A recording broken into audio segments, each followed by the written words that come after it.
The Star Eater, a leviathan of polished chitin and pulsating bioluminescence, hung in the void. To the Zithian swarm, the galaxy's most perfected predators, it was both warship and temple. Within its command cyst, Cathar, High Hunter, whose carapace was etched with the sigils of 100 consumed species, watched the planet below. To his multifaceted eyes, it was a masterpiece of evolutionary horror. The scans had come back labeled with one word: clean. No industrial pollutants, no energy signatures, no orbital defenses. Just a pristine, teeming biosphere. A hunter's paradise. They had named it Xylos. His broodkin clicked and chittered with anticipation. They were the galaxy's final word in predation. Their ships were grown, not built. Their weapons were living symbiotes that fired spines laced with a neurotoxin that could liquefy a brain from within. They had conquered 1,000 worlds, consumed 100 sentient species, and turned their greatest enemies into thralls bound by biological imperative. This world, with its lush purple jungles and vast blood-red oceans, was to be their greatest trophy, a place to seed a new hunting ground for millennia to come. The first drop pod, a living sack of muscle and bone, slammed into the jungle floor. The hunters emerged, their exoskeletons glistening, their scythe arms tasting the air. It was Cathar himself who led them, the primal thrill of the hunt thrumming through his complex circulatory system. The air was thick, sweet with the scent of blooming rot and something else. Something sharply metallic, like ozone and copper. They found the first creature an hour in. It was a six-legged herbivore, its hide a mosaic of interlocking crystalline plates, chewing slowly on a phosphorescent fern. A perfect docile first kill. Cathar gave the signal. A young hunter, Zelk, eager to earn his first sigil, lunged. Capable of shearing through starship hulls, struck the beast's neck with force enough to decapitate a lesser creature. The sound was a deafening, unnatural screech of shattered crystal. The scythe arms snapped clean, green hemolymph spraying from Zelk's twitching stump. The herbivore barely flinched. A single crystalline plate on its back slid open with a sound like grinding stone. From within, a whip-like tendril, glowing with intense internal heat, lashed out. It moved faster than a Zithian nerve impulse, striking the wounded hunter. Zelk's exoskeleton didn't crack. It melted, dissolving into a sizzling, bubbling slurry of chitin and flesh. The tendril retracted, and the plate slid shut. The herbivore resumed its meal, its crystalline eye now fixed on the remaining hunters. Profound, terrifying silence fell upon the veterans. This was not predation. This was something else. A defense mechanism of such brutal, overwhelming efficiency, it felt like a mockery of their entire concept of the hunt. Then the jungle itself came alive. The horror was not in the attack, but in the absolute casual lethality of everything. A beautiful iridescent flower, disturbed by a hunter's retreating step, released a cloud of golden spores. Another hunter cracks breathed them in. For a second, nothing happened. Then his thorax distended with a wet crack. Magnificent, fractal-shaped fungi of dazzling blue and violet erupted from his joints, his eye sockets, his mouth parts, consuming him from the inside out in a matter of seconds. His death shriek was cut short as a fruiting body burst from his throat. The very trees were a threat. One hunter, backing away from a skittering swarm of jeweled insects that left corrosive acid in their wake, brushed against a hanging vine. Barbed thorns, dripping with a black viscous fluid, pierced his armor.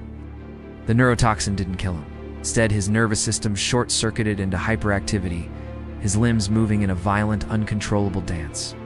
He thrashed against the surrounding foliage, which itself seemed to grasp and tear at him until he had literally ripped himself apart. Painting the purple leaves with green blood, Cathar's legendary composure shattered. This was not a hunt. It was a dissection.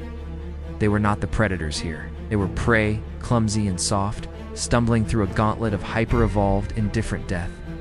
He gave the order to retreat. Their biocoms, usually crisp, were filled with static and panicked clicks. Only 3 of the 12 made it back to the drop pod, their carapaces scarred and leaking.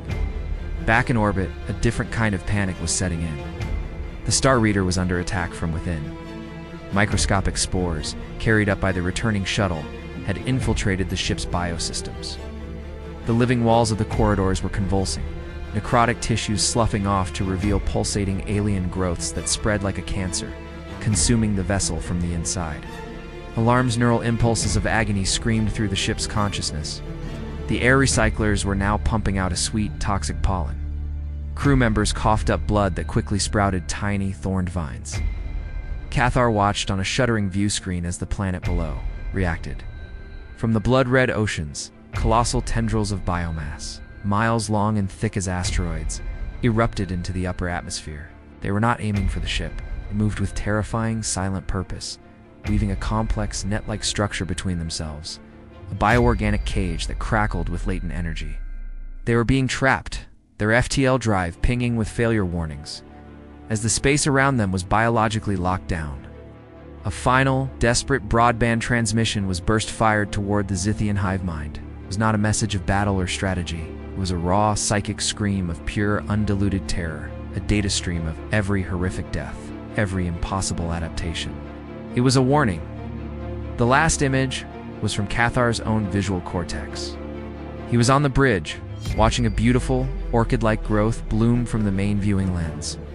Its petals opened, revealing a single hypnotic pattern that pulsed with a terrifying ancient intelligence. It was the planet itself, looking back at him, and in that gaze was the utter insignificance of his entire species. Then, silence. The transmission ended mid-screen. The Zithian swarm received the transmission, the hive mind, a collective consciousness that had known only hunger. In victory, experienced a novel sensation. A fear so profound, it caused a system-wide physiological shock. They immediately quarantined the entire sector, designating Xylos with a new classification. A glyph that translated to absolute biohazard, consumption forbidden. The world is the predator. The silence is its victory cry. Centuries later, a scout ship from a fledgling human exploratory corps, the UES Curiosity, stumbled upon the Zithian quarantine beacon.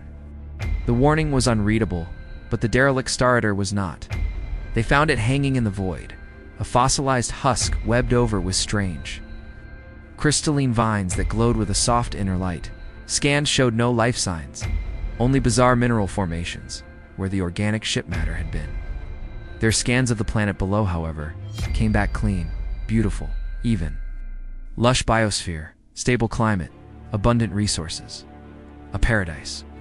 The perfect candidate for Colony World Alpha. Captain Eva Rostova, intrigued by the derelict and undeterred by the unreadable warning, began drafting a landing party proposal. "It's pristine," she remarked to her first officer. "No signs of advanced civilization. It's just waiting."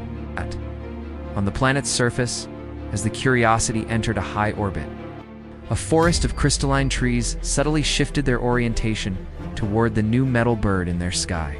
The blood-red depths of the ocean, something vast and ancient, a consciousness that had consumed 1,000 would-be conquerors, began to slowly awaken from its long slumber.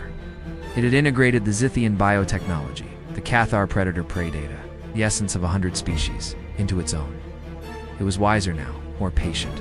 The galaxy's true apex predator had been sleeping, digesting, and evolving. And now, a new course had just arrived.